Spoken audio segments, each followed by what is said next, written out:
Okay, good afternoon, everybody, and welcome to this afternoon session covering the second half of Chapter 5, looking at questions and answers. We're still waiting for some of our colleagues to arrive here physically. We have two people with us at the moment, and we've got some questions to discuss. So we shall start with the agenda and then start looking at some of the questions.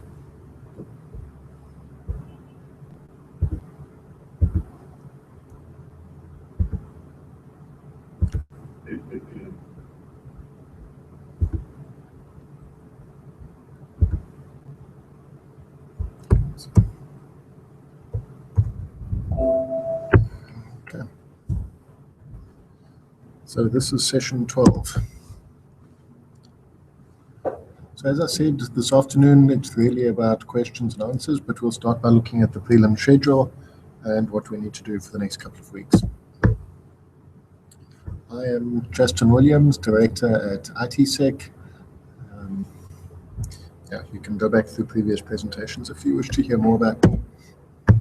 So what it is that you needed to cover for this evening was to finish the balance of Chapter 5, the 69-page chapter. If you hadn't finished reading it, get that done. And then make notes of anything that you don't understand from the chapter, and then you can send those through as questions either online on Google Chat or just email them through. Then also try and do some sample questions, as many as you can. There's a lot of them in the database. We said a minimum of 20, but by now you should be doing a whole lot more than that already. Flag those that you get wrong and send them through, and then we can have a group discussion on those questions. So we're now on the 19th of May. That leaves us with less than a month until the exam date of 13th of June. And it is the last session covering Chapter 5.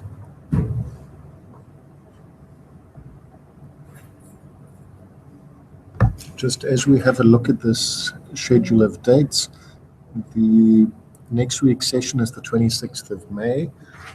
Next week on Tuesday, I'm going to be up in Johannesburg presenting at the IT Web Security Summit. So I'm not going to be available to do the session. I'm going to try and arrange for an alternate host for that particular session, possibly one of my ex-colleagues from Transnet who wrote the CISA Exam last year, so they will be able to provide good input on the protection of information assets. They also have vast experience in information security and also in audit, so should be able to help facilitate the sessions around that. We had also planned to cover exam techniques in next week's session. We will have to have a look and see if we can perhaps move that out a little bit. We had actually originally planned to do that exam technique session on the 9th of June, but had been asked to move it earlier, which we agreed to. Just unfortunately with the timing with the IT Security Summit, it's not going to work out there. So we can look and see, perhaps we can cover it when we do the sample exam on the 2nd of June, but we can just play it by ear a little bit and see what we do around that. Okay. Just recapping a little bit then on Chapter 5, Protection of Information Assets. It covers 30% of your exam marks, so it's the biggest percentage of marks. Yeah, 30% of the marks. Okay, it's 69 pages, so a fair number of pages, but if you look at how many marks it is, it's a lot of marks per page. If you look at all of the kind of density of material across the entire study guide, there's more marks per page in this section than any other section. Okay, so it's definitely worth spending some time on this section. This is going to be potentially what makes or breaks you. If you can really hit this section and get some good marks here, it can help you if you don't make some of the other sections. Okay, our CML has just arrived from MX giving his apologies, saying that he's not going to make it through this afternoon.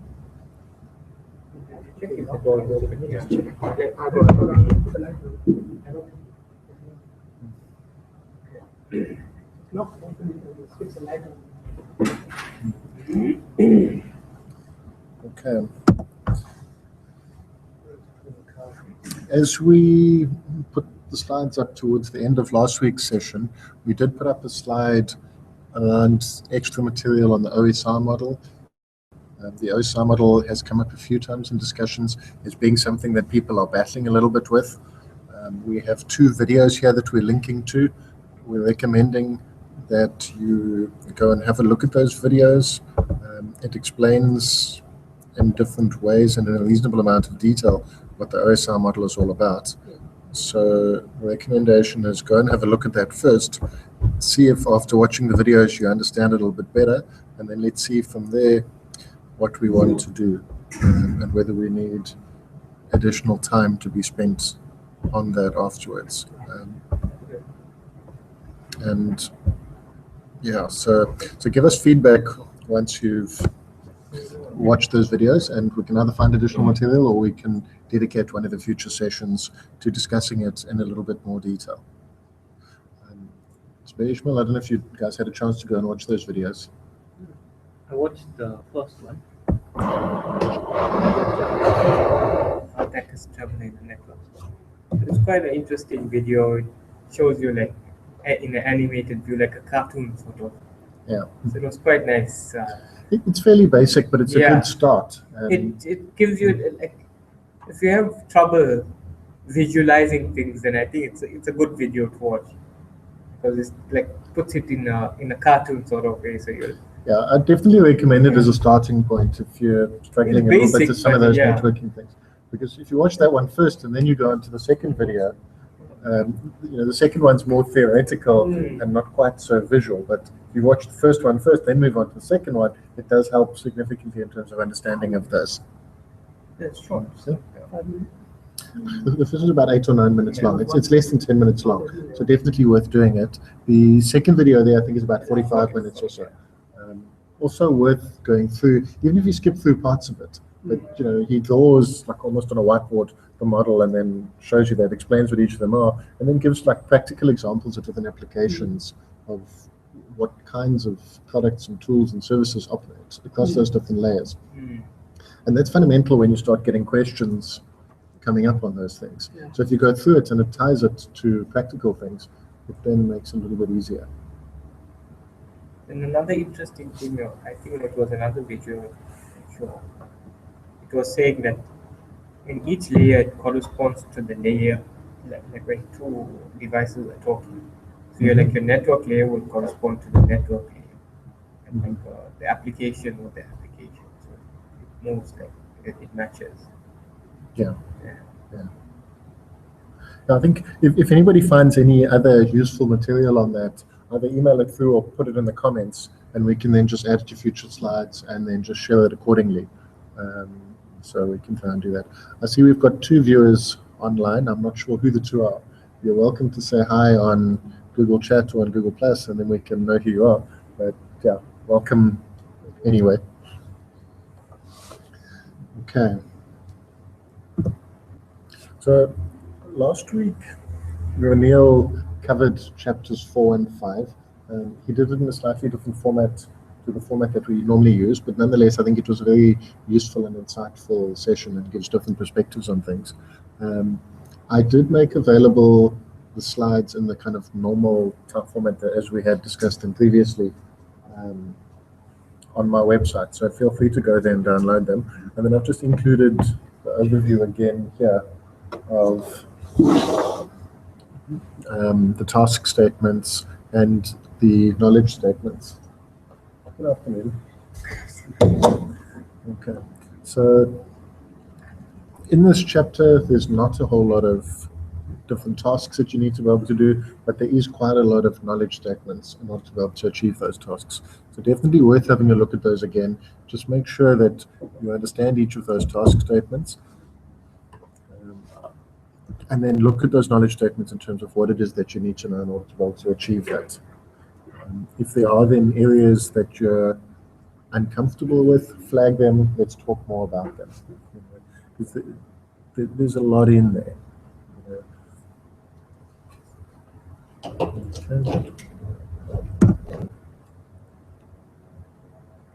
So I think we'll see some of these things come up when we look at the questions that we've been sent through so far, and that we can discuss in a minute. But there's certain elements here that we perhaps haven't spoken as much about.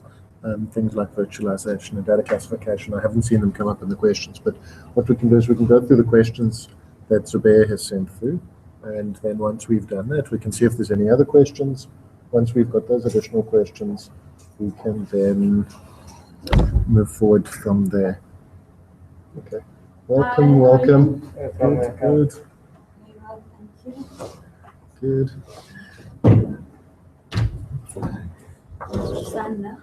Justin? Hi, Justin. I want to subscribe.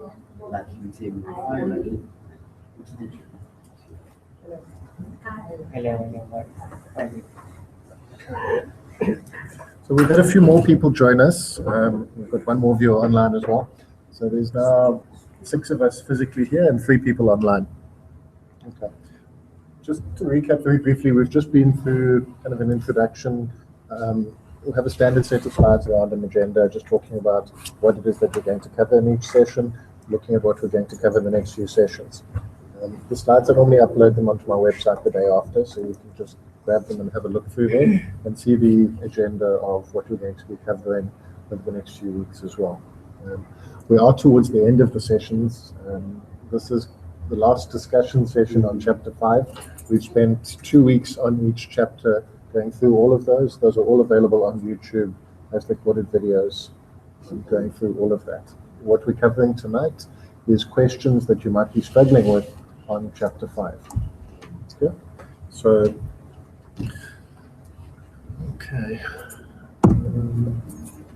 okay, so I think unless there are any specific areas of difficulty in the actual content of the book itself, which anybody wishes to raise and discuss, we can then move on to questions. So are there any specific areas, having read the second half of the chapter, that anybody is struggling with?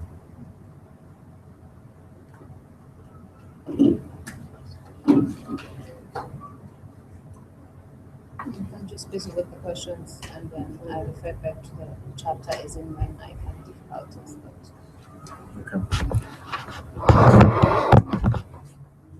Okay, so I'm going to flip across then to the sets of questions. And as we're going through it, if you again find elements that you're uncomfortable with, raise it, and then we can talk about those particular things. Okay. Okay. So I've just flipped across to this. I don't know if everybody can see it. What we can maybe do is first off, let's just move that a little bit closer.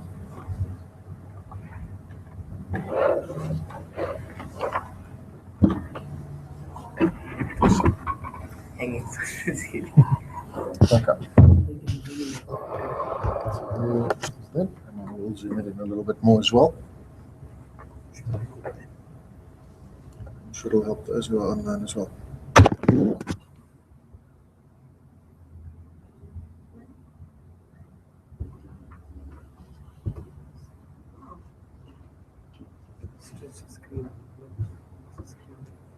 Okay.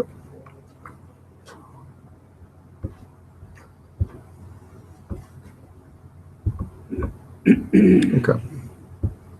So hopefully that's now legible to everybody here and online. Okay.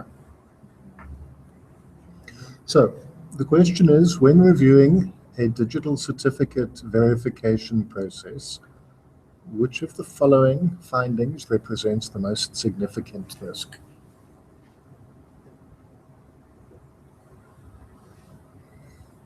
Okay. So start off with breaking down the question. Okay. So we're reviewing a digital certificate verification process. Okay. And then these are findings, possibly audit type findings. We need to look at evaluating the risk and doing a risk assessment on those. Okay.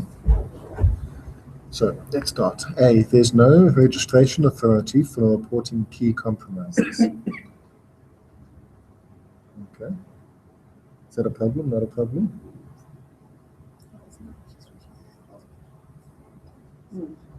It is. Okay, so that's a bit of a problem, that if our keys get compromised, we can't tell anybody, and then people carry on assuming that our certificate is valid when our certificate should actually be revoked.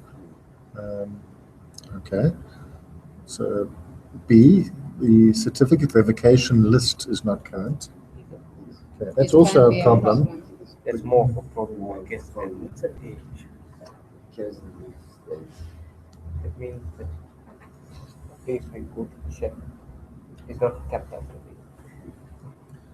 Yeah, so that means there's potentially a whole lot of certificates which have now been expired or invalidated or compromised, Yeah. and you're going on the assumption that these things are still valid, and But in fact, they're not valid. Yeah. Okay, so that's definitely a problem. C, digital certificates contain a public key that's used to encrypt messages and verify digital signatures.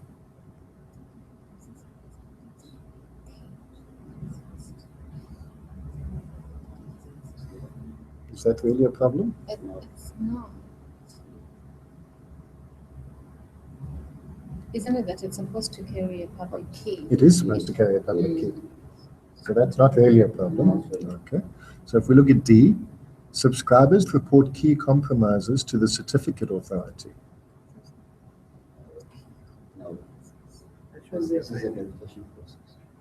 Well, now, so let's look at A and look at D.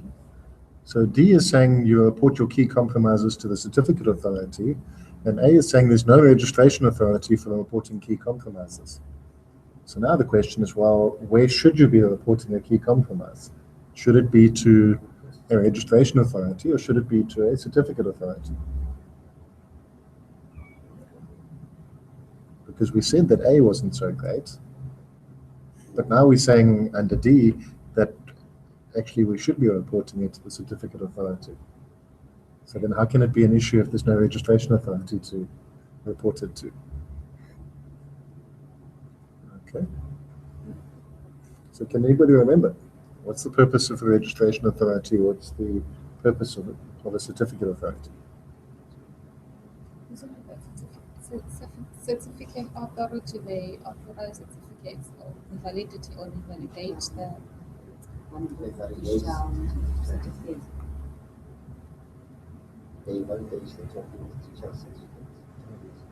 So which one is that? Registration CA. But we validate the I think I'm mixing RA and CA now. I see now. This is quite fundamental. So what are they? I think arrays. They register the certificate. If I remember correctly, and I could be getting it slightly wrong, but the registration authority was an optional entity that's there to help the certificate authority if there's large volumes that the certificate authority may not be able to cope with. Okay. So if that's the case, then having no RA is not really a problem because it's an optional entity anyway. So then it means A is not a problem. Okay. C is fine because we said certificate should contain a public key. D, it's okay if subscribers report key compromises to the CA. That's no non-issue. So that would then leave the big problem as being B, that the CRL is not kept current. Okay. So let's have a look, see what the answer then was. I'll be disappointed if it's not B. I'll move them further down so we don't accidentally get the answers. Okay, and this correct answer is B. Okay. So for A, the certificate authority can assume the responsibility if there's no RA, so that's not a problem. B, if the CRL is not current, there could be a digital certificate that's not revoked that could be used for fraudulent activities. So B is the problem. Okay. C, yes, it contains a public key and that's fine. And D, reporting it to the CA is not a risk because the CA can do something about it. Okay.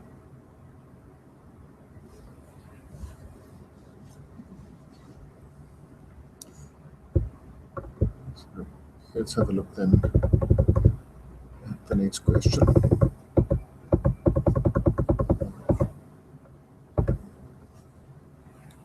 Okay. So, which of the following is an example of a passive attack initiated through the internet? So who can tell us what's the difference between an active attack and a passive attack? Between them, there's one that is can be done intentionally, and the other one can be done unintentionally.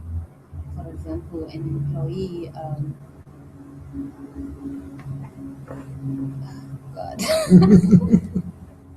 I think, from my understanding, or just the understanding of the words active and passive, a passive attack is something where you won't really notice anything. It's something where it will take maybe before someone becomes aware of something, it will take like an active attack will involve like something that it will trigger something will go offline. Okay. I would say maybe from my understanding, the passive is when you capture traffic for later analysis, like later time. Then you get the snippet, then you can be able to go through what you've captured by decoding what you've captured. Active, maybe when you try to do DOS, denial of service, and then I think that it's all on the right track there. So, Yeah. so passive, we're not interfering with anything. We're like just listening or observing. Active, we're actually trying to break something. We're sending some kind of messages. We're getting a response. We're seeing what it is. We're sending another one. We could accidentally break something while we're doing it. Passive, when you're just listening, the risk of breaking something is much, much lower. Yeah. You're not altering any information. Yeah. Okay, so if we kind of look at the four given here, as you said, denial of service is definitely active. We're trying to break something on purpose. Okay, email spoofing, we're sending something. We're pretending to be somebody that we're not. So that's also an active attack. Okay, traffic analysis, we're just analyzing traffic. So that's passive. Okay, and masquerading, just hide as someone else. pretending to be someone else. Yes. So if we look at those, then traffic analysis from all the discussion is the one that It sounds, is yeah. the passive one there.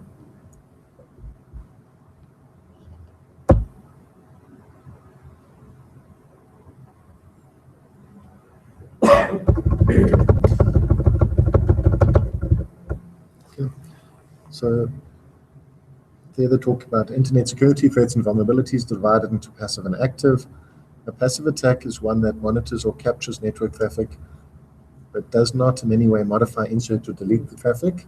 Examples of passive attacks include network analysis, eavesdropping, and traffic analysis. Okay. Masquerading alters the data by modifying the origin, so it's an active attack. And then the other ones were definitely active. Okay. Comfortable with that?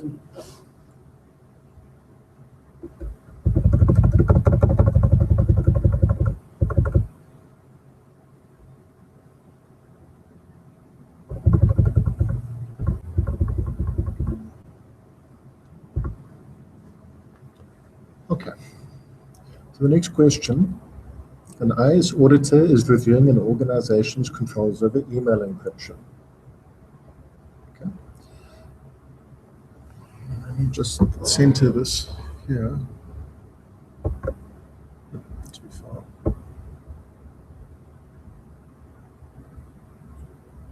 Stretch the screen.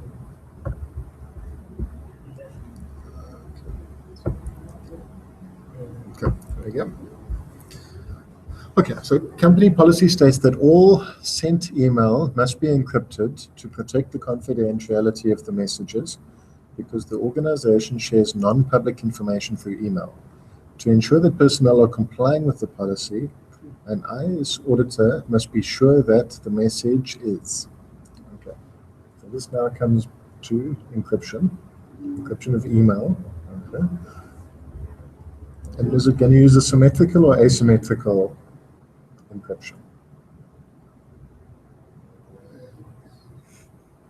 What's the difference between symmetrical and asymmetrical?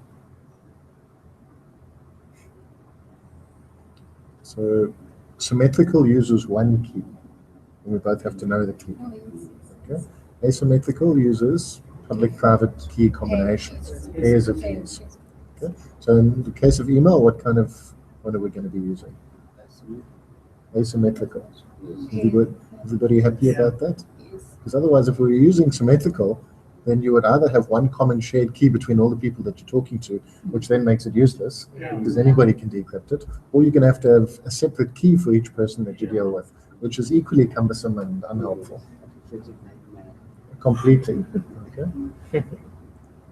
So that immediately gives us some idea of what we're looking at. So let's look at the options here. Okay. So option A, they're talking about private-public. Option B is private-private. Option C is private-private. And D is public-private. So all of these are talking about key pairs. So we can't eliminate any of them saying it's not talking about key pairs. Okay.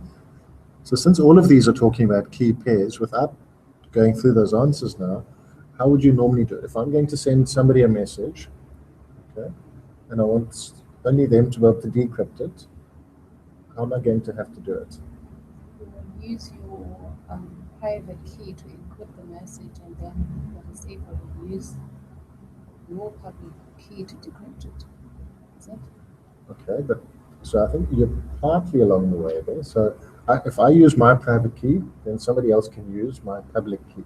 Okay? Yes. But my public key is known to everybody. Okay? So if I encrypt it with my private key, and then my public key is available to anyone can decrypt it. Okay? So that doesn't really prove much from an encryption point of view. It does in terms of proving that the mail came from me, because I'm the only one who knows my private key. Therefore, it's encrypted with my private key. Although it's not useful from an encryption point of view, it is useful from a signing point of view. Okay?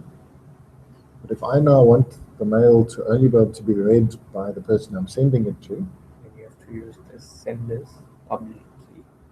okay, so I have to use the sender's public key. Okay? And you can encrypt it with both. You could do it with your private key and the sender's public key. And that way, That's the a double sender knows encryption, that it can only come from you, and only the receiver can decrypt it. Okay? So let's look at what it's saying. So option A, encrypted with the sender's private key and decrypted with the sender's public key. No. Okay. B, encrypted with the recipient's private key. Well, we don't know the recipient's private key, so it can't be that. Okay. C, encrypted with the sender's private key and decrypted with the recipient's private key. No. The two private keys are not related. Okay.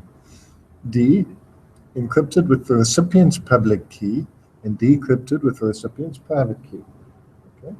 So, yes, that ensures that only the recipient can actually decrypt it. It doesn't tell us anything about who the mail is coming from, but it does achieve the objective of confidentiality and ensuring that only that person can decrypt it.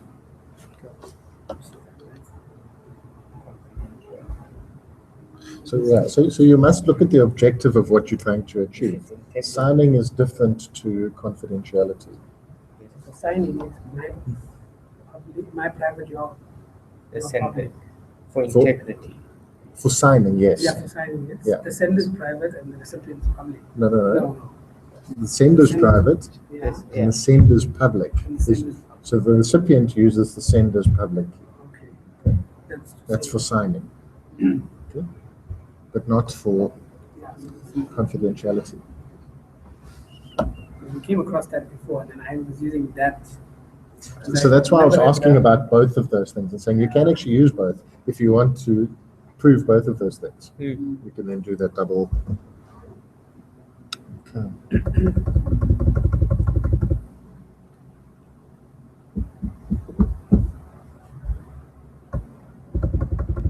Okay, so you answered A, and the answer is D.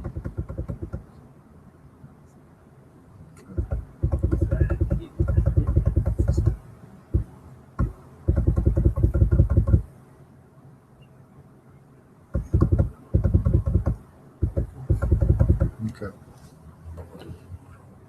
So now we're talking digital signatures. So it's not so much encryption anymore, but now it's signing of things. So when using a digital signature, the message digest is computed. Okay. So what is the message digest? Okay, message hash, yeah, it's a kind of message hash. And what does it prove for us? That it's integrity is being maintained, it's not compromised. Someone can Yeah, so change. the message hasn't been altered, the integrity of the message is intact. Okay, so that's what we want with the digest. Okay, and that makes sense because that's what a digital signature is all about, is making sure that the person who claims to have sent it actually did send it, and it hasn't been changed since they sent it. Okay. So now that digest, so what are the options? The digest is computed A, only by the sender. So does the sender need to compute the digest? No. Yeah, it has to. Yes. But not only.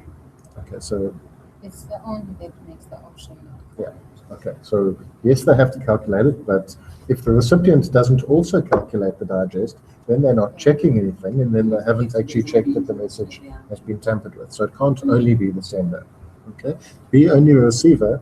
No, the sender also needs to calculate the digest because they need to sign the digest. Okay? Because otherwise, if the digest wasn't signed, if I tampered with the message, I could also tamper with the digest. Okay. So C, by the sender and receiver. Yeah. D, by the certificate authority. Well, the certificate authority doesn't calculate the digest of every message that gets sent. That's not their role. They only work with the digital certificates that get issued, and thereafter they get used by the sender and receiver. Okay. So we're comfortable with the answers. C. Same.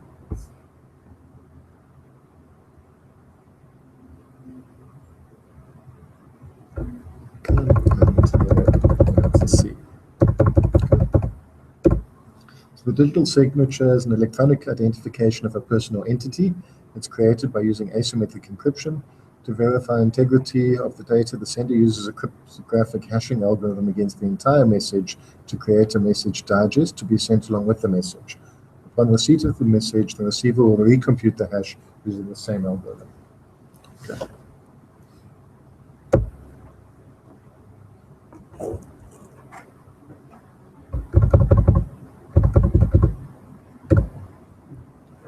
Okay.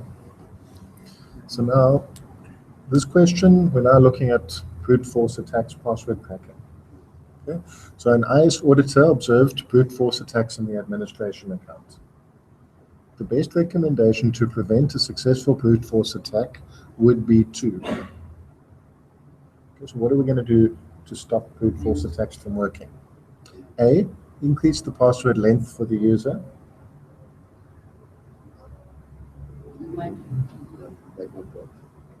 Okay, might not work. So I'll say that. keep that as a maybe. Okay. B, configure a session timeout mechanism. So what's the session timeout mechanism? If someone Wait, a few minutes and then we'll get out if you're not in time. But is this to the timeout mechanism is after you've already gotten into the thing, it says the time's out once you didn't work. Yeah, so with the timeout, you're already logged in, so it doesn't really help to stop you getting in. And yeah, it serves a different purpose. Yeah. I've got up, I've walked away from my desk, and now it times out to stop somebody else sitting down and logging in. And that could be 2 minutes, it could be 15 minutes, but it certainly doesn't help with the brute force. Okay. C, perform periodic vulnerability scans. But maybe by the time you're performing that, it's already happened. Okay, so it's like, yeah, you know, vulnerability scans could potentially look for default or easy to guess passwords, but you wouldn't really have to do a brute force attack to guess those passwords. And vulnerability scans seldom include a full brute force attack because that's quite intrusive and can cause damage to a system. So you could end up locking all the accounts out if you didn't know what you're doing and you misconfigured that thing. So that's not really sensible, feasible option. D, configure hard to guess username. A hard to guess username.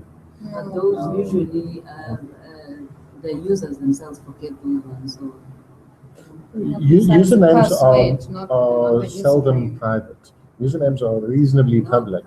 is it That's password password. or Username. Or username. Yeah. Usernames appear in logs, they appear on reports, they might be able to look at it on a list of people. So, When it comes to password, Almost, yeah. so password, yes, is private, username is seldom private. So D is not really a good option. Okay. So if we look at those now, and we come back to A, Our main. so A is the best of those options. Okay.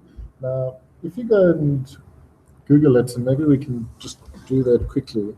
I just want to find a graph showing password guessing.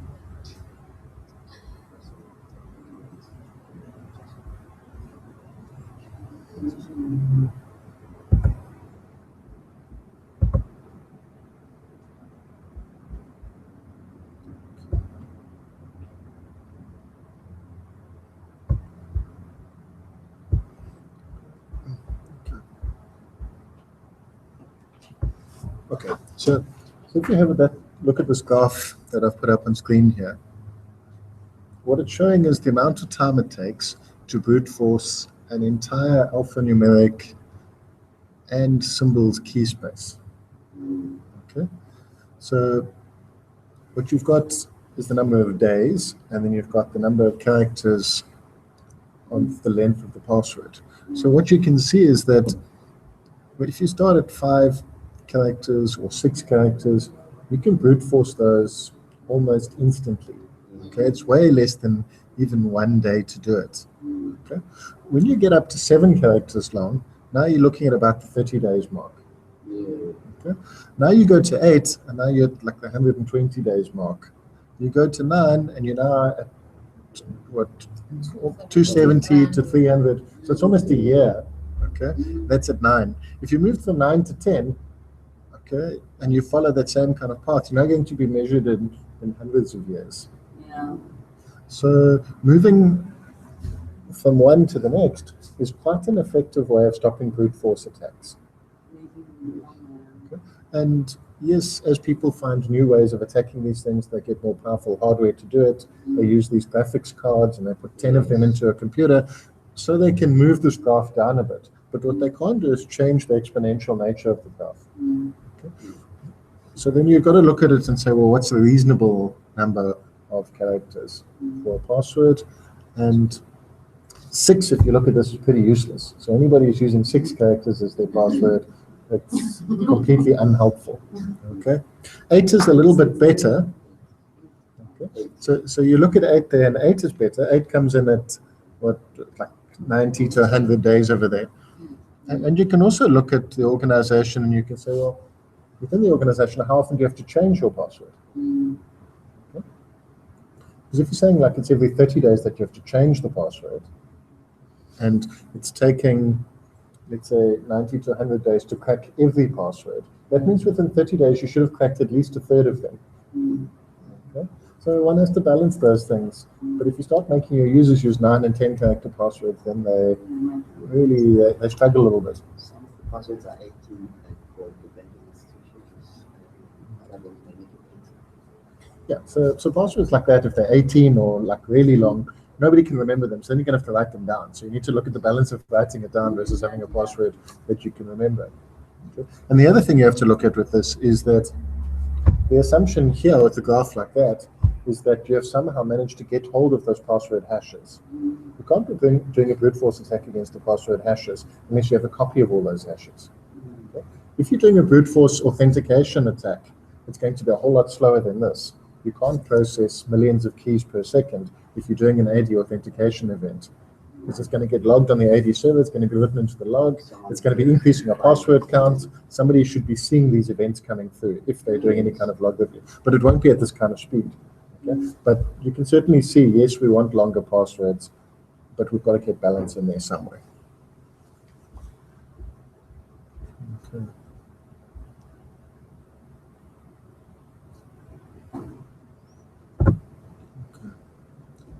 But yeah, that's a fairly practical, common kind of problem. And even as an auditor, you often get asked to test those things. I've been at a client recently where they were now having a challenge and they were looking for an exception that they found difficulty in one of their applications to change the password. Because the way the application was written, if you change the password, you have to go and change it in 30 or 40 different places. So it takes a lot of time and effort to change the password. So now they were wanting an exception from the organizational standards to say, we don't want to have to change this password every 30 days. We want to change it maybe once a year. And then they were going to, instead of putting an 8-character password, they were going to use a 16-character password. Okay? So if you look at here, if you're worried about how long somebody will take to crack the password, okay, an 8-character password they could crack in a year, the 16-character password is going to take hundreds of years. So it's a reasonable kind of compromise. But one does have to look and say, are there not other ways that one could get hold of the password? Because if there's other ways you can get hold of the password, then it doesn't matter whether it's 8 or 16 characters. You can grab the password. And in this particular client, we were able to use another method to reveal that password. So then it didn't matter that they had now chosen this fairly strong password. There's still a problem that needs to be dealt with because there's a badly designed and written application. Okay. Okay. Are you guys happy with the answer to this one? Okay. The only one of those that works is increasing the password length.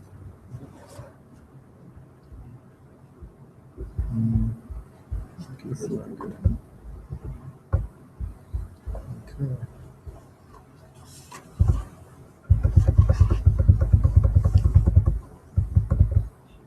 Good. So let's move on to the next question.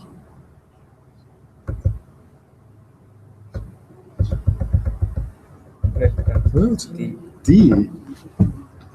That's a very strange answer. Okay, I'm interested in this one. Okay, let's just discuss the answer here because they've given a different answer to the one we discussed. They were saying that having a username is better. I'm quite intrigued by this. Okay.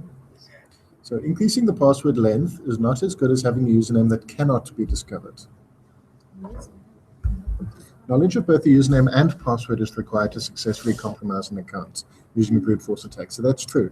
If a username is guessable, brute force attacks are much more feasible. That's true as well.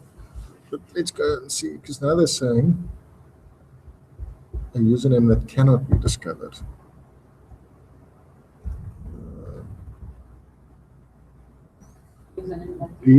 So D says configure a hard to guess username. Configure.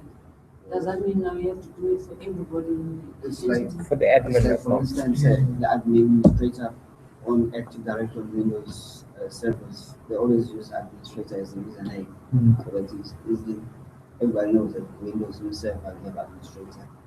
Yeah. Only team recommendation you have to disable it, then create another administration account. Or rename it. Yeah. Which is true, and it's a good recommendation. But the challenge in that particular case is that your admin account always has a standard SID. So there are hacking tools which can convert from SID to username and vice versa. Okay?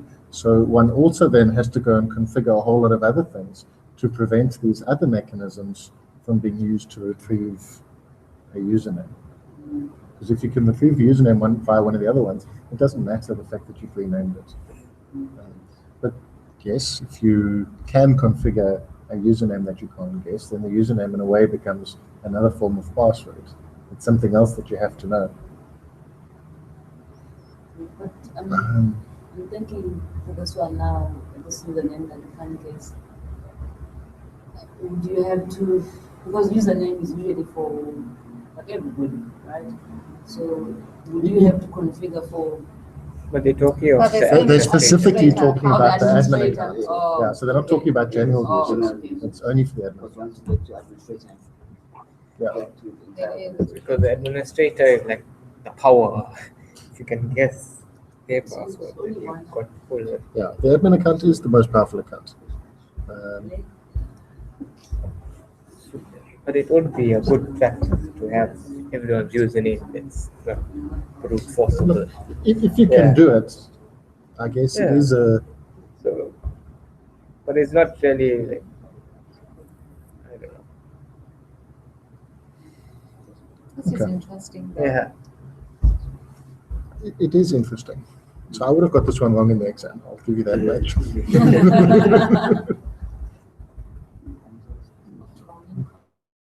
username? Okay. So B and C are out. It was then purely between A and D. Mm. Okay. And the description in A makes sense, but it also They describe why A Vague. was incorrect. well, they say A, increasing the password length is not as good as having a username that cannot be discovered. Okay. But cannot is very black and white. Okay. The question didn't say Cannot. configure a username that cannot be discovered. It said configure one that's hard to guess. And there's a difference between an absolute of cannot and There's no way. no, which And- implies no way to ever do it, versus saying it's hard to guess it. Okay. And there are many scenarios where you wouldn't have to guess it. There's other ways of getting hold of it. Mm. But yeah, it's one of those things, I guess. And even D, when you read it, makes sense. You do need both the username and password to successfully compromise the account. Okay, if the username's guessable, brute force attacks are much more feasible. Yeah, that's true as well. But okay, so be very careful if in the exam you get a question that's exactly or similar to this. Look at it both parts of how easy to guess is the username, how easy to guess is the password, and if you can move something from only having to guess one item to having to guess two items, then two items is going to be harder to guess Yeah. than one, so it'll then help you. Okay. Let's move on to the next question.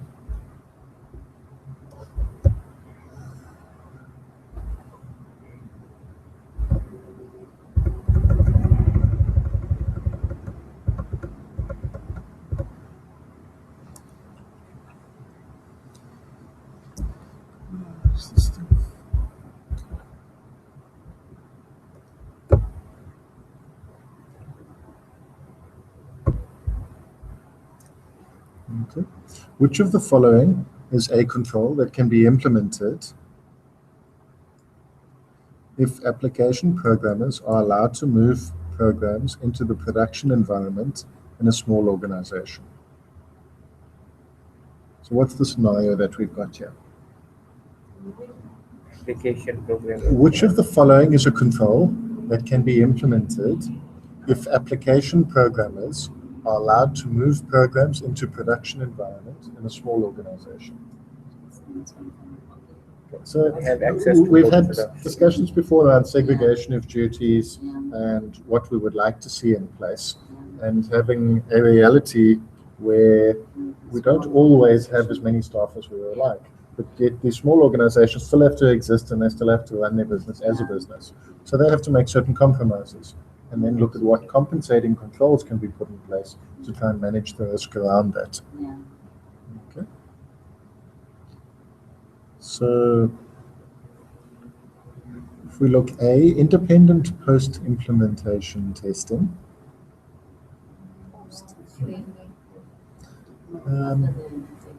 Yeah, this is not normally the purpose of a post-implementation test, is to see, what has the programmer done in terms of moving something into production. But it's at the right point in time. Yeah, absolutely. Post-implementation testing is normally the functionality. Okay.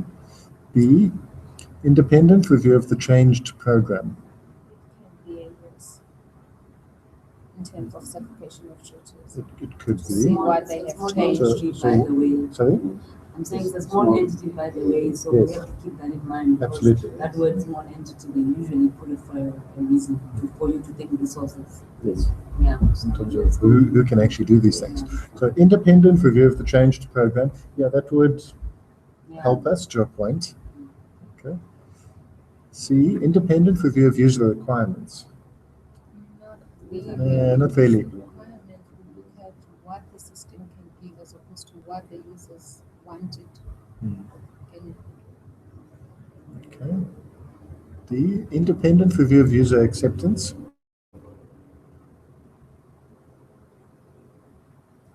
It's more of a testing than looking at what programmers can do.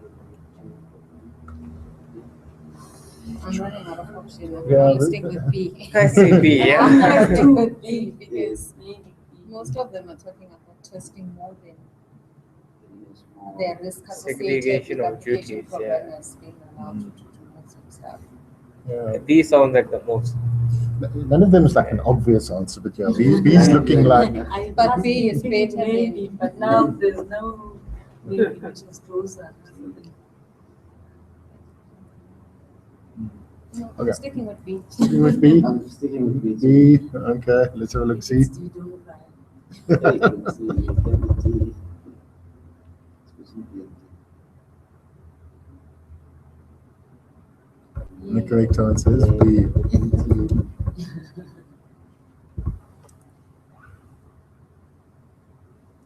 Okay, confusing us. there are. Yeah, But if you look at the purpose of each of the kinds of testing, yeah. then you see that post-implementation testing is more about the functionality and does it meet what's required there. So that's not going to help us. Use the requirements testing, or use the requirements as a piece of paper or something that's drawn up as to what they need. So testing that's not going to help us with the SODs. And then independent review of user acceptance is not really going to help us because, as it says, there could be undocumented functionalities. And then B is left as being the most suitable, appropriate one. Okay.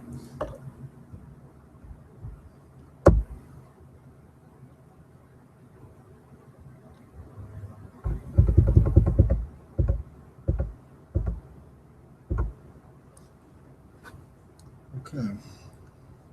So here's another question around digital certificates and signatures and PKI. So which of the following would an IS auditor consider a weakness when performing an audit of an organization that uses a public key infrastructure with digital certificates for its business to consumer transactions via the internet? Okay. So which of the following would an IS auditor consider a weakness when performing an audit of an organization that uses a public key infrastructure with digital certificates for its business to consumer transactions via the internet? Okay, so option A, customers are widely dispersed geographically, but the certificate authorities are not. Perhaps I'm not clear about what you're saying. So if you look, we operate in this global world. So we could have customers in in different countries around the world. Yeah. And so the first one is saying, well, our customers are all around the world, but our certificate authorities are not all around the world. Exactly. What's the How can that business? be a What's the weakness? business impact of that? How can that be a weakness? It depends. So if the only entity that needs a digital certificate is our client, the business, and if the customers don't need digital certificates, then it's not a problem. But if the customers do need digital certificates and they need to produce some kind of identity documents to this certificate authority, we're going to make it quite difficult for them to get a certificate if there's no authority in their country or the authorities are very far away. Okay, and it's saying it's using a PKI with digital certificates, but we don't know at this stage necessarily whether that means each customer has to go and register. Okay, so that one's a maybe at this point. Okay, option B. Customers can make their transactions from any computer or mobile device. That shouldn't be a problem. They should That's just not be a problem, flexible. yeah. Is it? Provided there's Again, security depending implemented. on the infrastructure that you're choosing, if you're going to require your customers to go and get a digital certificate, and you're going to require them to install that certificate on the device that they're going to be using to transact with you, Yeah. it is going to make it difficult if they could be transacting from any computer or device. Because how are they going to get the certificates on those devices? So it potentially could be a challenge. Okay. C, the certificate authority has several data processing sub-centers to administer certificates. Doesn't that make life easier? It could make life easier. Yeah. It could also mean there's more to audit in terms of making sure that they're doing it all properly, but that doesn't really matter. It's not a weakness. Sounds like it's common. It could be a strength. Yeah. Yeah. D, the organization is the owner of the certificate authority. It's the owner.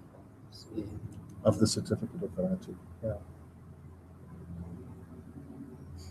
So does that mean now the organization can manipulate the integrity of those certificates? They can issue their own They can certificates. issue their own. Yeah. Is that possible? That's, though? yeah. It is possible. It again depends on the purpose of the certificate. So if you look at a web browser, in order for the web browser to work, it has to have certain root certificates embedded within the web browser so that it can check whether certificates that have been issued are valid or not. So if you're going to start issuing your own certificates, you would need your certificates embedded in a web browser, which would be quite difficult to do because they don't just randomly add root certificates to the web browsers. So that would then mean that you would need to get each of your clients to then install a certificate into the web browser. Otherwise, they're always going to have those little error messages about invalid certificates. So it could again be a bit of a problem. It could be a weakness.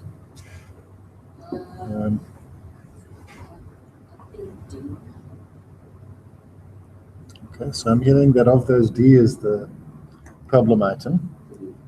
Yeah. There was that other Say lady, D. what was it? But I think D, but I don't know, was it D, the other lady? Was it? Both A and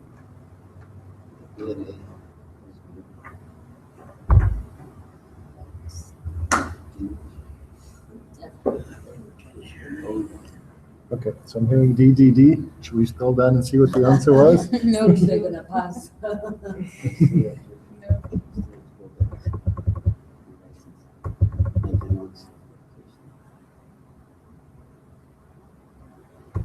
The correct answer is D. Okay. So let's look at what they're saying. So, A, it's common to use a single certificate authority. They do not need to be geographically dispersed. Okay. So as long as they don't need to issue certificates all the place and validate people. And if you look at the current scenarios we have, okay, under most commerce type sites, it's the organization that's running the website that's buying the digital certificate. As the client who uses Amazon or Kalahari.net or Takealot or whatever, you're not buying a digital certificate. They are buying a digital certificate. And your browser is then confirming that their certificate has been issued by a valid certificate authority. It matches the website, it's current. So it's not really a problem around where the certificate authority is in that scenario where there's only one certificate being used. Okay? So then A doesn't become a problem in that case. And B, the use of PKI and certificates allows flexible, secure communication from many devices. Yeah, in that same scenario, your browser on your mobile device has those certificates embedded. On your laptop it does, wherever it does, doesn't matter. The technology is such that it's flexible and it works, so that's okay.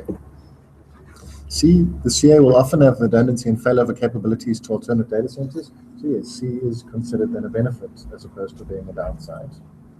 Okay, then D, if the CA belongs to the same organization, this would pose the risk. The management of a CA must be based on trust and secure procedures. If the organization has not set in place the controls to manage registration, distribution, and revocation, this could lead to compromise of certificates and loss of trust. Okay. So it's the most likely to be a danger because it's a specialist function. And if they're not doing it properly, yeah, then it's going to cause you problems. Okay.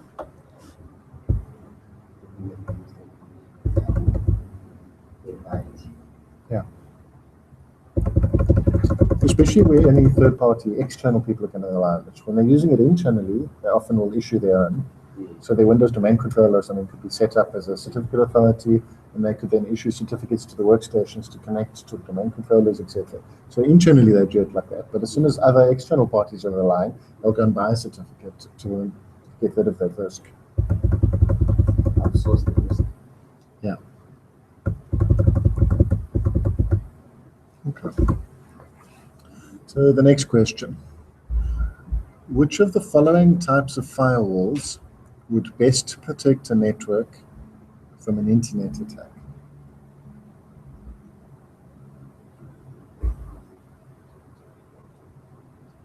Internet. Okay. And it's asking us, which of the following types of firewalls would best protect a network from an internet attack? So it's not protecting an application or a server, it's protecting a network. Okay. So option A, screened subnet firewall. Does anybody know what a screened subnet firewall is?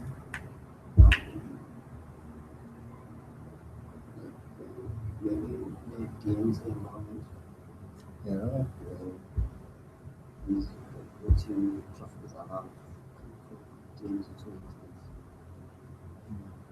Yeah, I think you're kind of pretty much on there, that normally there's some kind of DMZ, which is then that screen subnet, so that you then potentially have possibly two firewalls or virtual firewalls in place. Traffic comes in through one into that screen subnet, and then from there into the internal network. So that's a fairly common and normal scenario that's used to protect organizations from an internet attack. So that's an option. Option B, application filtering gateway. That's protecting an application as opposed to a network. And you would often use those in conjunction with some kind of screen subnet firewall. Okay. Option C, packet filtering router. It's probably one of the most basic devices you can use. It's a poor man's firewall. So one wouldn't really use that. Okay. And then circuit level gateways.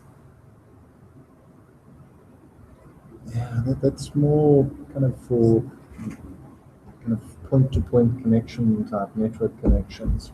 It's not so much a firewall. There's no firewall really involved in that. So then when we kind of go through all that, it's A and B are the kind of most likely ones, and A is the most common in use around. So let's see, what do they say is the official answer? The correct answer is A. The screen subnet firewall would provide the best protection. The screening router can be a commercial router or node with routing capabilities and the ability to allow or avoid traffic between nets or nodes based on the basis port protocol's interface. The subnet would isolate internet-based traffic from the rest of the corporate network. Yes. Yeah. So that's not just getting into the destination network. Yeah. So it has to go through their DMZ and then be allowed through further. Okay. So then application level gateways are mediators between two entities that want to communicate, also known as proxy gateways. The application level proxy works at the application level, not just at a packet level. This would be the best solution to protect an application, but not a network.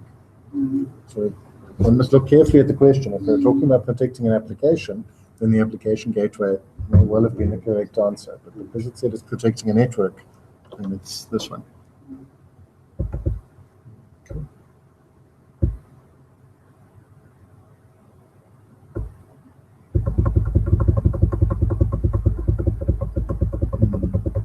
This is an interesting one. Naming conventions. Naming conventions for system resources are important for access control because they... Yeah, this is something where when you're doing an audit, you find a lot of debate. An organization should normally have a naming convention, but then if they don't stick to the naming convention, then the auditee always wants to claim it's a low-risk item. It's a housekeeping issue. It's not a real audit finding.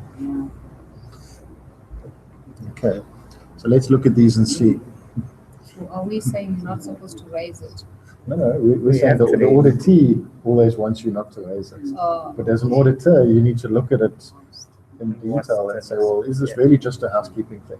Or is this actually going to cause some risk to the organization? Okay. So this question now is asking us why naming conventions are important. Okay. Is it to ensure that resource names are not ambiguous? Yeah. Yeah. In a certain degree. In some degree, yes. We don't want ambiguity of names. Then we could accidentally give the wrong rights to the wrong person. Okay. B, reduce the number of rules required to adequately protect resources. Yeah. It's a maybe. It can well do that. If we name things correctly and we group them correctly, then it will help us reduce the number of rules. And we don't then have to have a separate rule for every single item. Okay. C, ensure that user access to resources is clearly and uniquely identified. I'm not so sure about that one.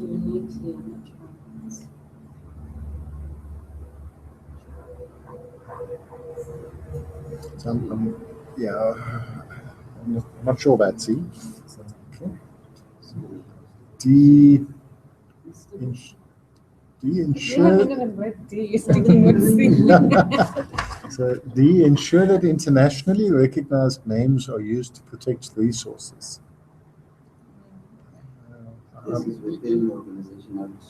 I'm thinking B. An organization can have just the organization is. You can have your own naming convention for your organization. You don't necessarily have to use an internationally That's what I'm recognized saying now, name. when it says international, I'm thinking we were just telling the organization we were moving outside. Yeah. Now it's implying that you have to align your organization naming standard to some kind of global standard, which is not really there. So I would then say it's not D. I think B is more. Yeah, I would go with B. I'll go with B. Okay. If A wasn't B.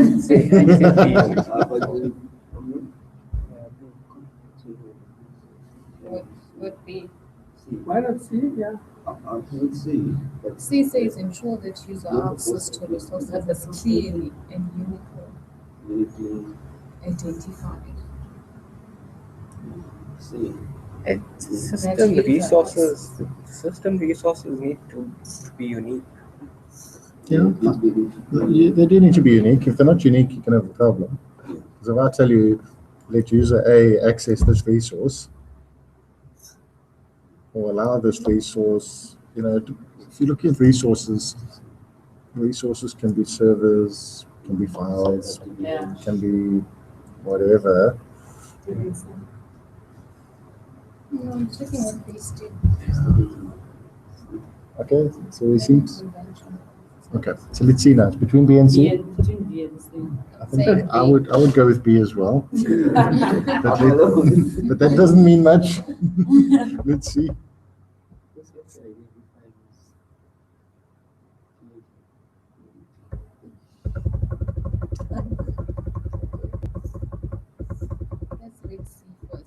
Okay.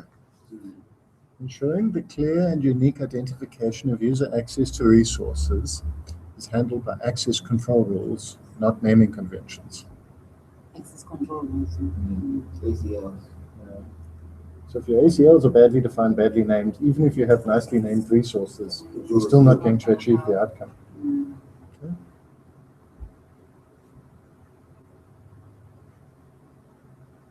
So A, ensuring that resource names are not ambiguous cannot be achieved through the use of naming conventions. I don't know so much about that one.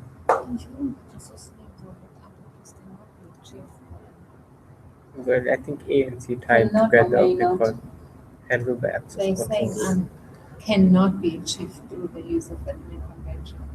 Okay. I'm not. I don't If buy. I B don't buy wasn't the there, I answer was for A. gonna buy A. Yeah.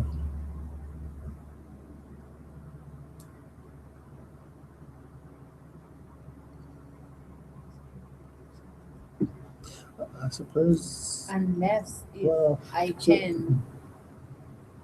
I suppose can have there's two an names. element of truth to that, because if we say, let's say that file shares must be named server name underscore file share name.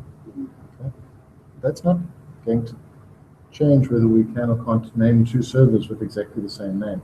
There needs to be another technical control, or Name again. there would have to be a technical control or some other control to make sure that you can have no duplication. So I suppose that's what they're saying by A. Okay. Naming it's just a convention, it's a guideline. Yeah. So people can. You can bypass that. You Yeah. don't need a specific control that can disallow you from. Yeah, but if you read what they're saying under B, it's more than just a guideline. Naming conventions for system resources are important for the efficient administration of security controls. The conventions can be structured so resources beginning with the same high-level qualifier can be governed by one or more generic rules. This reduces the number of rules required to adequately protect resources, which in turn facilitates security admin and maintenance efforts.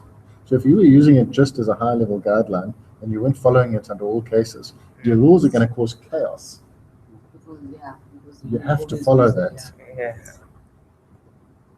But then in your organization, you wouldn't be able to do what B is saying if you If were you just don't, using it yeah. as a vague guideline. So things have to be balanced across there.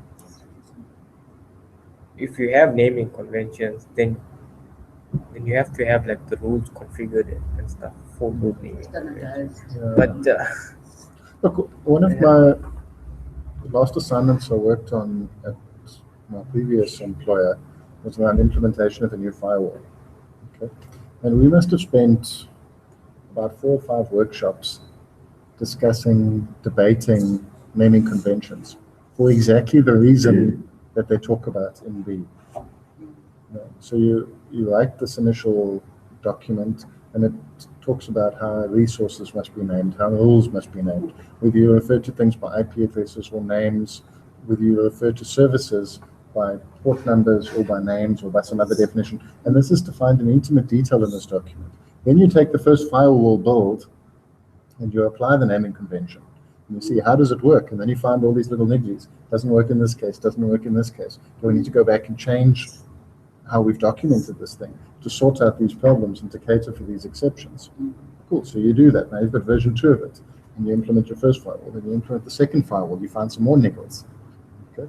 And you then go back and you keep those in sync so that you can make sure that it works properly. And that's why we ended up spending so much time discussing it. It wasn't just sit around a table, agree quickly, okay, we're going to call it, we're going to name the firewalls after stars, and we're going to name the rules after fruit, and it doesn't work like that.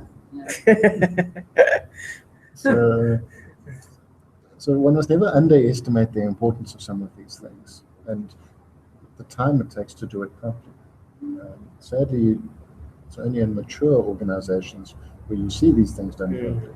In immature organizations, they cause They don't chaos for understand. themselves and don't understand the implications. Yeah. Okay.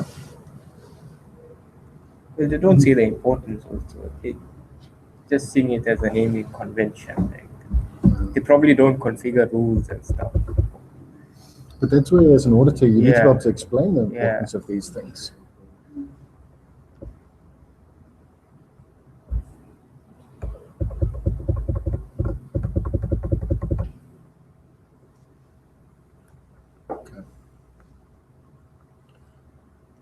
Next question. An IS auditor is reviewing an organization to ensure that evidence related to a data breach case is preserved. Okay. Which of the following choices would be of most concern to the IS auditor? Let's look at that. So, IS auditor is reviewing an organization to ensure that evidence, so the word evidence there is important, relating to a data breach case is preserved. So that's already bringing to mind that this is some kind of forensic type investigation. Okay, so we need to look at it from that line. Okay, so option A. Okay, so which of the following choices would be of most concern? Option A: end users are not aware of incident reporting procedures. Okay, is that a problem? Possibly. Because Yeah. it is a problem. Yeah, it's a End problem. users are supposed to have decent understanding. So if end users don't know that they need to report incidents, or they don't know what incidents that are, evidence or they don't know who to call, then they're not going to report it, and the longer it takes to report it, evidence could be destroyed. Yeah. Or, okay, so A is a concern, yes. Okay. B, log servers are not on a separate network. It would be nice to have log servers on a separate network with some kind of management network running, but you don't always find that in place. In fact, you seldom find it in place, and you don't even often find separate log servers. Often logs are just kept on the primary initiating server. That's not ideal, but it's certainly not of most concern. C, backups are not performed consistently. It's a concern, but I don't think it's a concern to what we're looking for. Yeah, I agree with you on that one. So you could lose evidence if logs are overwritten or not retained long enough, but yeah, there's other ways potentially. D, there's no chain of custody policy. Now chain of custody will probably help with that evidence that you wanted to be kept in. It's intact basically. So possibly between A and D. So you just need to which one is more concerning really. Yeah, I know that whenever I talk to the forensics guys, chain of custody is always top of mind and the most That's important why, thing. because in their report, they always talk about chain of custody. Because if you destroy the chain of custody, then your evidence is not reliable and you cannot place any reliance on it. Yeah. Okay. So A, the end user is not aware of incident reporting procedures. Yeah, that's a problem, but not as much of a problem As chain of custody. as chain of custody. You can't track. Yeah. It's also the forensics chain of custody is always. But you get a policy for that everywhere. You do. At every organization. You should have. You may not, especially again in smaller organizations. They probably wouldn't even know what you're talking about. Okay? But generally what tends to happen in those smaller organizations is they call in an expert firm. KPMG, a Deloitte, an EY or somebody, and those guys bring in their forensic experts. And those forensic experts would follow a chain of custody policy. They would follow their own one. And that would stand up in a court of law.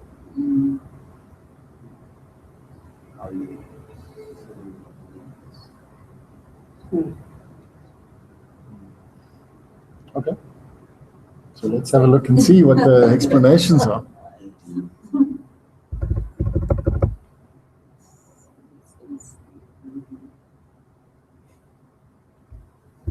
Okay, correct answer is D. Okay. So, A. So look at the A. End users should be made aware of incident reporting procedures, but this is not likely to affect data integrity related to the breach.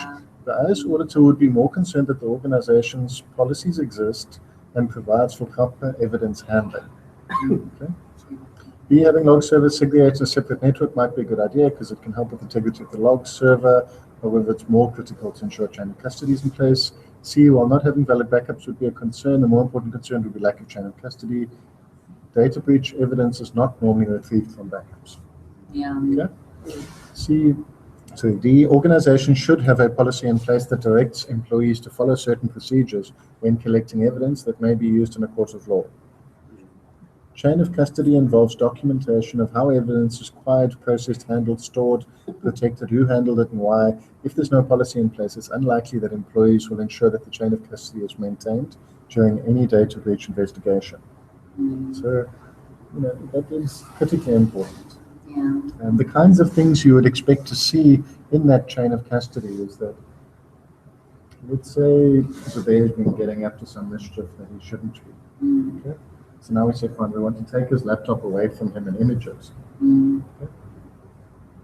Now, if I take it away and I put it in my bottom drawer and I leave it there for a week and then I hand it to somebody else and I hand it to somebody else, they take the hard disk out. So bear's going to be saying, well, hang on, no. What happened to these things? Who's touched it? Who's used it? What's going on with this thing? It wasn't me. It's been lying around here for all the time in between. But if we take a sealable bag, which has got a tamper-proof seal on it, and we put it in the bag and we close the bag and we seal it, and we make Zubair sign that seal, now you can't claim that anybody else has tampered with it. Now we hand it off to the forensics guys, and they take photos of the seal, they open it with a second witness there watching it, they plug it into a data blocking device so that it can only read from this thing. They've got evidence to show that they've tested this device and the device won't allow any writes. They copy the disk, they get checksums to show that the data's been read. They take the image, they show a checksum that side to show it all matches up, and then they do all their testing. And then in their report, they include this whole description of this whole chain of custody to show that nobody can challenge any aspect of all of this. Who has like to challenge that? Absolutely they do. It's that chain of custody. Sure, because if the chain of custody is broken, then primary evidence should be not admissible. And if the evidence is not admissible, what other evidence have you got? If that's the only evidence you got, then you might be a little bit stumped. Yeah. So, yeah, and it's interesting, and it can get quite technical. Okay. I think that might be the last of these questions here. Okay. So did anybody else bring any questions or have any questions? No. I'm going to check my email to see if anybody online has mailed any questions.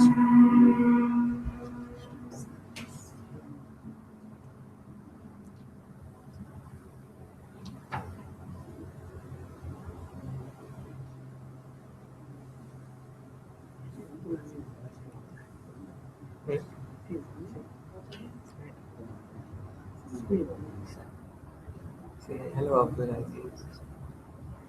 Is Abdulaziz online? Well, I don't know who's online. They're not. You can't see.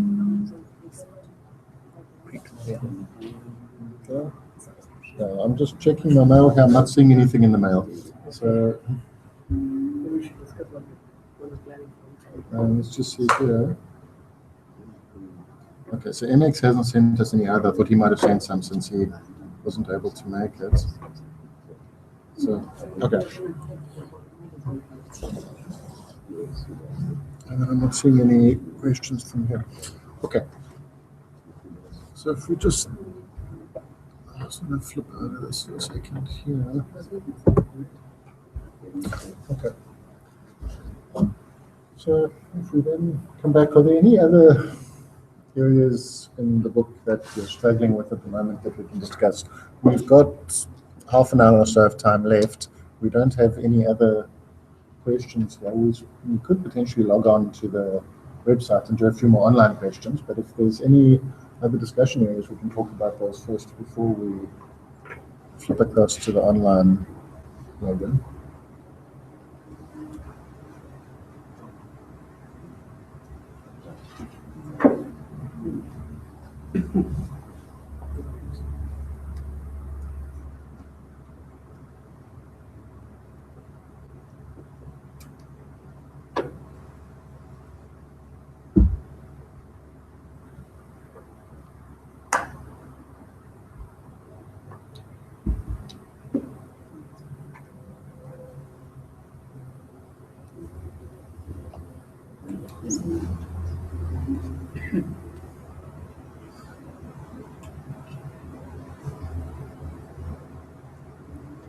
Navin.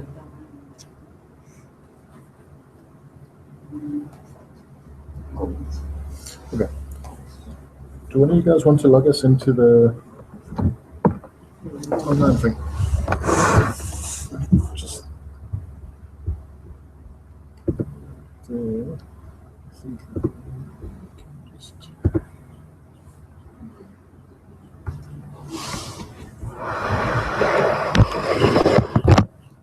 Sure, so small over here. just check that's okay.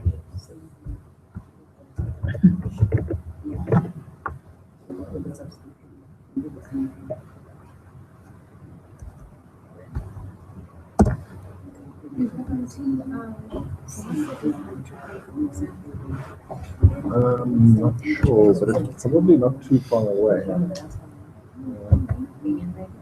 Because I know that the deadline for like cancelling Yes, I know. is in a couple of days' time. 21st to 22nd.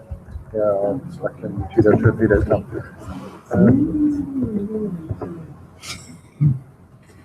I think the best thing to do is just mail us out. They're normally fairly good at responding to mails. So if you mail them, take into account the But they were time not difference. specific, they just say you can pay as soon as you can, which was not. Look, I don't know if there is a specific cut-off deadline. I don't think they're going to stop you from paying and not accept your money. They won't issue an exam ticket, which means you won't be admitted to the exam and you won't be on all the registers and stuff. I don't know how long ahead of time they submit final registers to the invigilators and that. One wouldn't want to miss the kind of cut-offs. And they also normally send exam papers for the right number of people to the venues. I don't know if they send to them extra. Well, So Usually doesn't pay for everything. uh-huh. You see what They say they still processing the payment. Sure. Just check when the deadline is, they'll tell you. The website. I did ask. No, it's not specified on the website. They just specify the dates for different exams.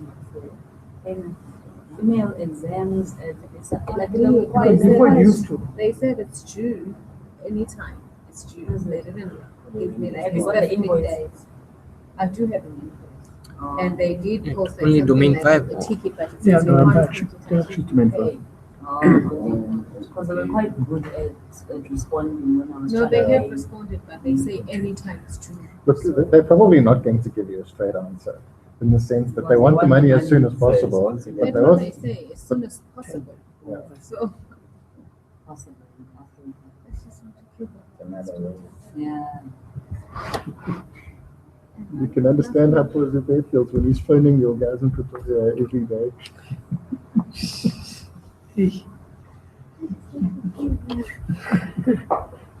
Okay, can we zoom this thing in a bit? We can keep zooming it, yeah. Okay, that's probably about as good as we're going to get. Okay. So, let's do a couple of these questions and see what comes out here. Okay, so what is the best action to prevent loss of data integrity or confidentiality? Okay. Remember when earlier we were talking about integrity, we were talking about confidentiality? Yeah. So here we want both. Yeah. Okay. In the case of an e-commerce application running on a LAN, okay, so that means it's running internal to an organization, processing electronic funds transfers and orders.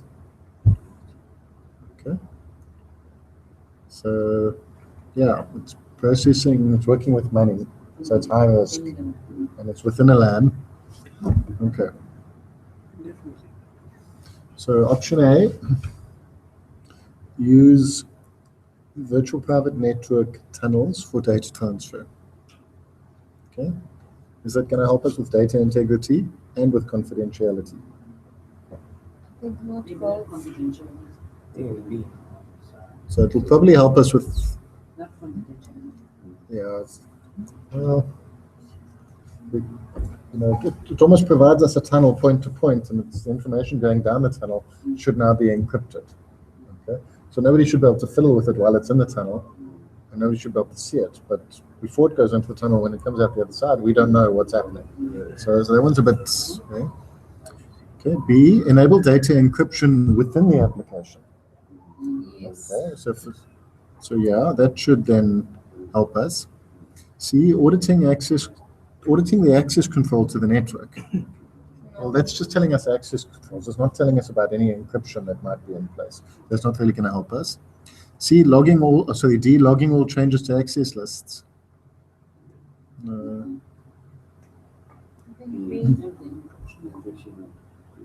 from within the application.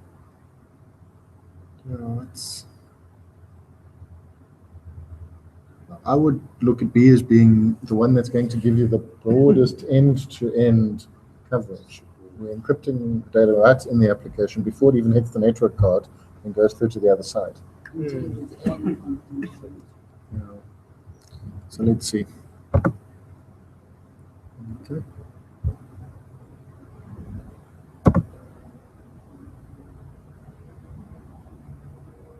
Nope.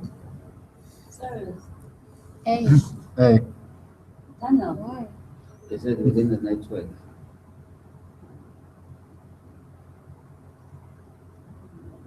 On the LAN. Okay, so let's read. The best way to ensure confidentiality and integrity of data is to encrypt it using VPN tunnels. This is the most common and convenient way to encrypt the data traveling over the network. So that last part's true.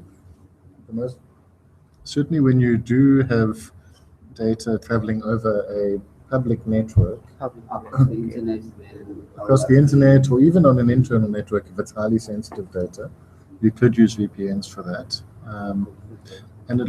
But it's effectively going to give you that point-to-point there. Okay. B, data encryption within the application is less efficient than VPN and may not address data integrity. So if you have encrypted, you're not going to be sure that the information, is integrity Encryption is test. cool. It's for confidentiality. See, it depends on whether it's public, private, or confidentiality. it comes back to whether you use It's got the public-private key pairs or what you're doing. Okay. encryption ensures integrity. Okay.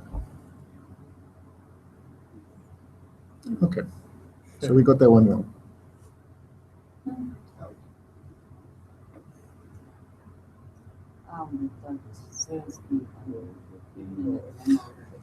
You see, That's right. Integrity. I guess Yeah, the other way to perhaps look at it is that VPN tunnels are made to deal with point-to-point data transfers and encryption of data between 2 points. So between us and a bank or something like that. Whereas if we do data encryption within the application, we've now still got to find out some way of getting this data to the bank in a way that they can decrypt it and do something with it. So there's much. They need to within the LAN. That's why they confused. But they do talk about processing electronic funds transfers. So somewhere you have to get that data across the LAN to the other party who's going to process that EFT. We're not doing it in isolation. Because in my mind, I was thinking Yeah. You see, and if we're just encrypting it within our application, we've still got to have some mechanism to allow the other party to decrypt it and do something with it. So complexity-wise, it would be much more difficult to do that than to use something that's pre-built to allow these things to happen. But yeah, it's okay. Let's have a look. That's why you need to do lots and lots and lots of these questions to almost get into the mindset of how to answer these questions, so that you can look for those little flags which point you in that direction. Okay.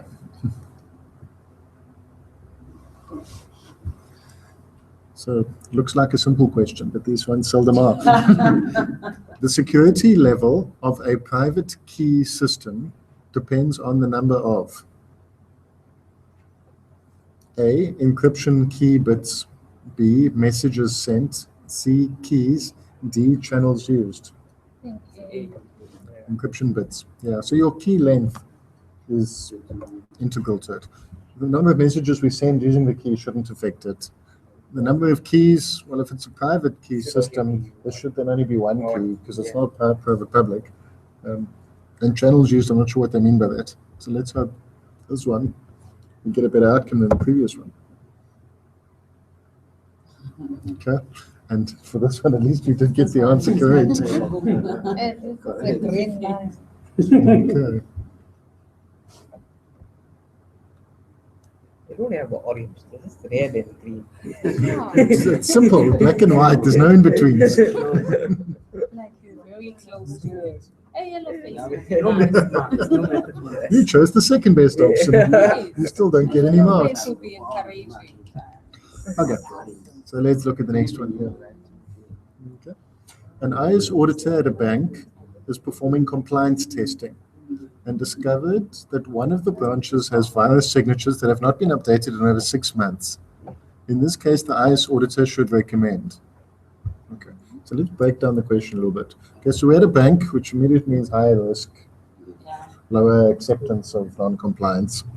Okay, you're performing compliance testing, not substantive testing. So it means we're only doing small samples. Okay, and we discovered that one of the branches has virus signatures that hasn't been updated. Okay, so it means we're probably only testing a few branches. We're not testing all of the branches. Yeah. The fact that one branch has failed means other ones could fail. Yeah. Okay, so what should we recommend? Okay, A, security awareness and education regarding the importance of updating antivirus software. Yeah, you could, but really the responsibility for keeping those things up to date should sit with the administrators, not with the end users. So that's almost like blaming the users for this thing not working. Okay. B, an automated process is initiated from the main office to update antivirus software at each branch. Well, yeah. So That would be a good. that would be a good option. So we can look at that one for now. It could. It Okay. could actually. C, reconfigure the firewall to a most restrictive policy and implementation of IPS. That's a bit No. harsh, and it's not really tying it in any way to business requirements. D, that the branch recertify the machines after the updates are installed. I think Rectify the machines. Well, D is not a bad option. But here it talks about D, that the branch recertify the machines after the updates are installed. virus. Yeah, but aren't you trying to, well, make sure that they don't, time doesn't pass again without updating them? Yeah. So See, obviously, there's a little. that happened already. And B is to sort of remind them when it needs to be done. So B is almost doing a process now to say, let's just push the new definitions out to everyone. Okay. But what it's not doing is saying, let's make sure everybody gets it. And then check Okay. as well. D is saying that the branch recertified after the updates are installed. Now, is that implying that we're going to push it, and after it's been pushed, each branch has to say, yes, I got it, yes, I got it, yes, I got it. You know, if the system is not working properly, and that's why that branch over there didn't get updated for 6 months, Yeah. if you push it again and the system's not working, it's not going to No change one will anything. get it, You're still yeah. not going to have it. So it's a little bit of a tough one here, because how much do you read into these things? So B, they must certainly do, but it's not necessarily going to give you a conclusion that it's been done, whereas D is saying we want the branch to check it after it's happened. Okay, I would go with D. Let's see. Okay, hold the breath. Green or red? Green. Red. No, red. B. B, An automated process is a holistic solution that can be implemented uniformly across the branches. is it? I told you guys. You were not too sure. No, I said, no, the reason I said this is because I remembered in a company I used to work, they used to actually just send the automatic whatever. So wherever you are, you knew that you had to just, that's what they used to do. See, this is never a simple thing. If you look at the answer that they're giving here, and that's why it was tough choosing between them. They're saying How with do It you D, is signature? correct, and- it's just that it's not a holistic solution. Yes. So it's I not submit completely my out. Yeah. So what are they saying about B? No, but they're saying No, B outdated is signature. correct, but they're saying D.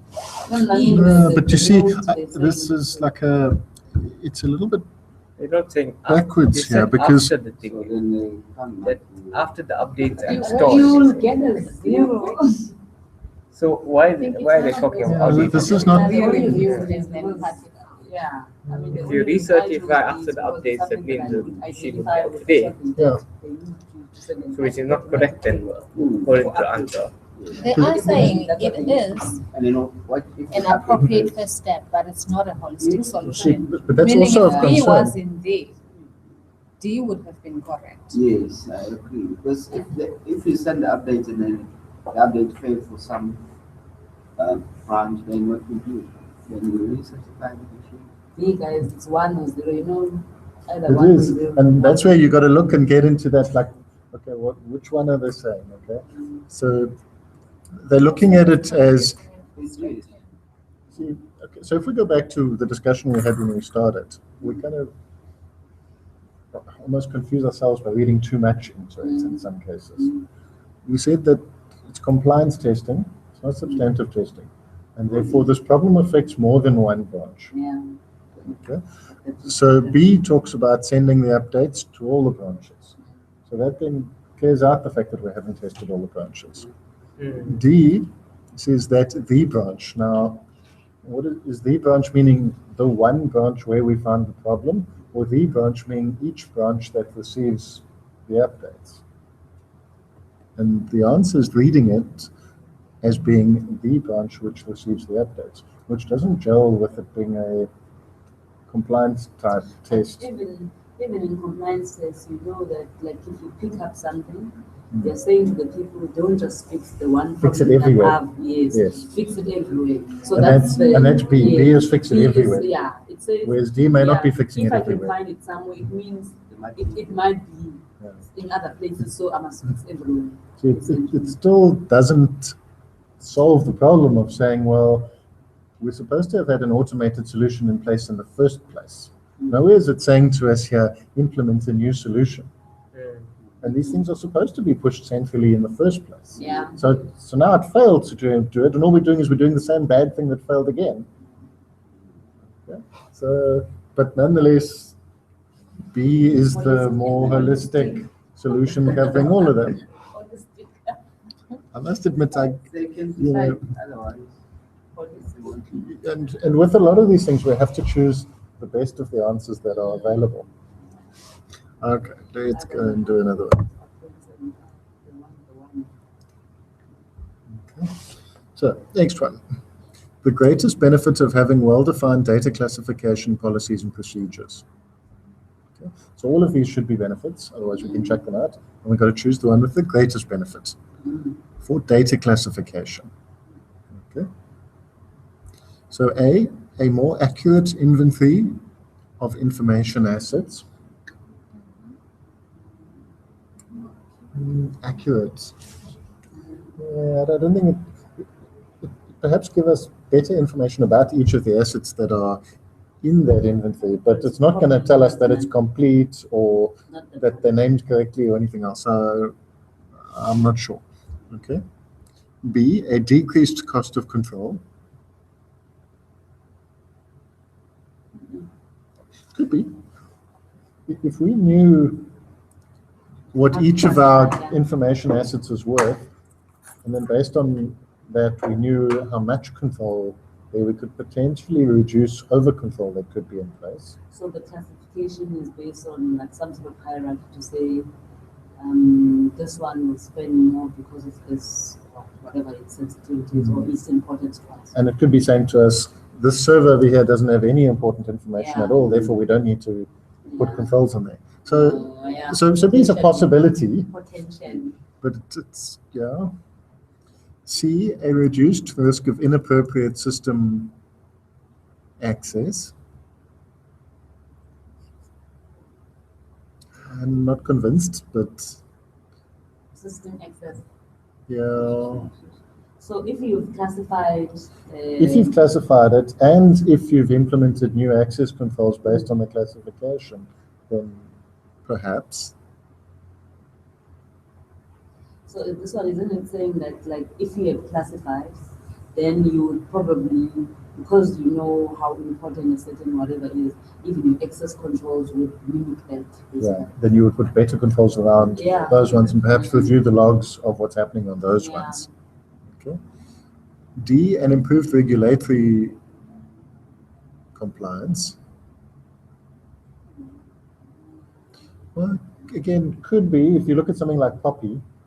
In order to comply with POPI, you need data classification. Otherwise, how do you know Yeah. which is personal information and which is extra personal information and all that kind of stuff? Someone is happy because that's what they do now. The richest. Compared to most companies, not just us. Most companies they classify that data. Yeah, absolutely. So most South African companies are having to do that now. The biggest impact. So there's an impact. So now we've got to choose which of these would be the greatest benefit. I'd say A. I think. I'm not too sure about more accurate inventory. Yeah. But inventory It of sounds, information assets for me is Yeah. that part of it. Yeah, also not sure about more accurate, but inventory of information assets. Yeah. It's the more that might be too accurate. Well, but more accurate A means maybe is by that. classifying it should have a bit more accurate. I don't Okay, know. so we've got an A, we've got an A, we've got What was B again? A over there. It's a decreased cost of control. Possibly, because you know what they say about cost All as of benefits. these are benefits, but they Yeah. just want the greatest. So if you don't have Security. Okay. Okay. Greatest one. So which is the biggest benefit? More accurate information, decreased costs, decreased risk, or improved compliance? Compliance is not bad. I now Okay. know what cost now. Cost. Talk about money. Because compliance, well, I don't know. I mean, Improve compliance.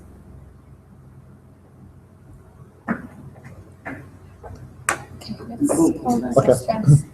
Okay. I'm hearing a D, I'm hearing an A. I was originally thinking decreased cost, now I'm thinking maybe risk. Reduced risk. Is it better to save money or reduce risk? you improve on compliance. Okay, so Going with A. going with A, I'm hearing more A's, I'm outvoted. Red, green, red. Let's see what happens. You're right, guys. The B. Correct answer is B, decreased cost of control. I keep on telling you these things. I think I need to revisit my studying utility game. Okay, so let's look and see.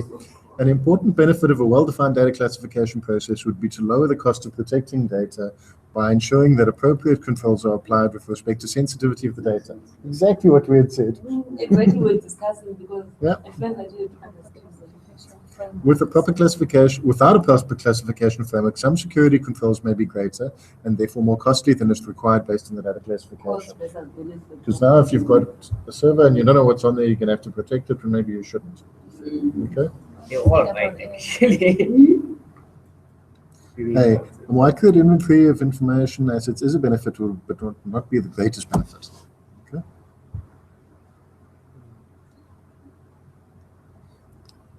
Cool, let's go. What is they don't know about Would regulate? No, they're saying it would be a benefit, but not the greatest But not the benefit. latest benefit, yeah. Okay. You're all alright. Sorry, but it's the profit. Okay, let's see if we can do this one quickly. Let's see if we can get through another 2 or 3 questions. Which of the following types of penetration tests simulates a real attack and is used to test incident handling and response capability of the target?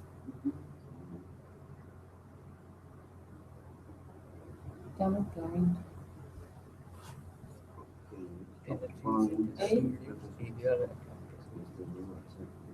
So A, blind testing, B, targeted testing, C, double blind testing, D, external testing.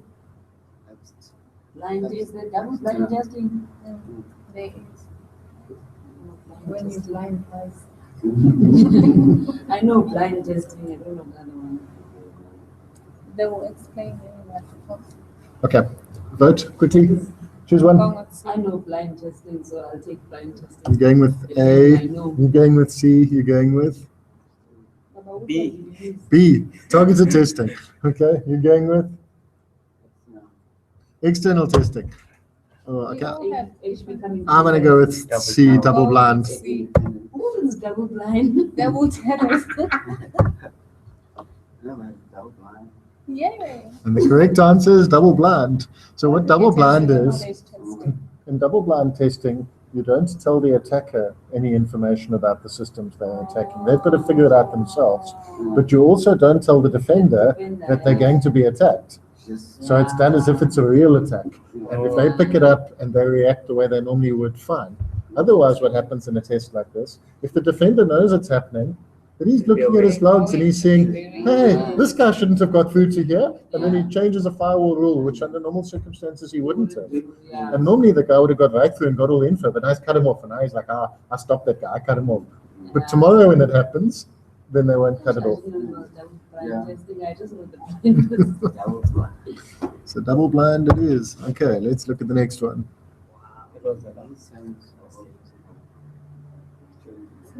Was that the last one? Yeah. Oh, how many did we choose? Five. Okay, so what do I do? End session and do another one. Yeah.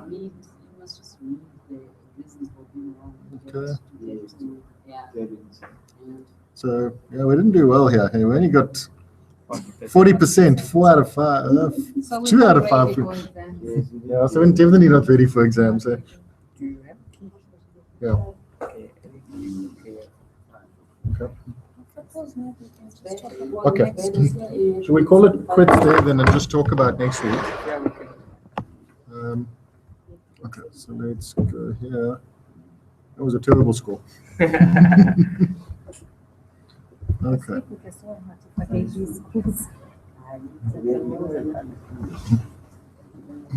Okay. So, okay, just around next week. Next week, I'm going to be up in Johannesburg at the IT Web Security Summit. Okay. You must come, Jake. At the security summit. Wow. I'm presenting at the security summit, so that's why I'm at it.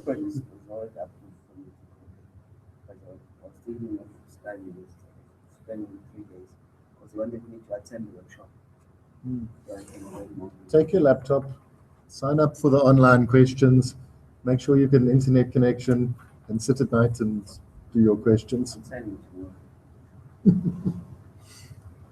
Okay, so what I'll try and do is organize another person to come and facilitate.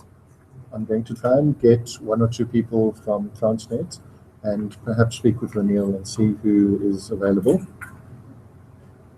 I don't want to cancel the session because we're getting closer and closer to exams. Yeah. And I think even if the entire time just gets spent discussing questions, Yeah, that's that will best be thing. worthwhile. Yeah. So what we'll do is the exam techniques element of it we can carry over and then just do questions and questions. So I'm going to ask Fishy and Brett from Transnet and see if they can come and facilitate, and then we'll see if Renil is available as well. Brett did pretty well. He's a PhD in cyber warfare, so he knows this information security stuff, and he came in the top 5% in the CISA exam. So he knows the material around protection of information assets, and both of them have been working in audit and internal audit functions for a number of years, so well-experienced people. So I'll see if I can get the both of them. Hopefully I can. I know Fishy is busy studying her master's, so she's also got lectures, so hopefully it doesn't clash. But even if it's just Brett, then it should be okay. And if you have it as a group discussion, you've got the answers anyway, you can discuss them when they come up, and it's still worthwhile getting together to do that. So unless something terrible happens, next week will still happen, and then we can carry it forward from there. Okay. Yeah. Okay. So that's pretty much it then. Okay, cool. So email addresses are there. If you have questions, email them through and we can deal with them in the next session. Thank you everybody for attending and hope you all have a great evening.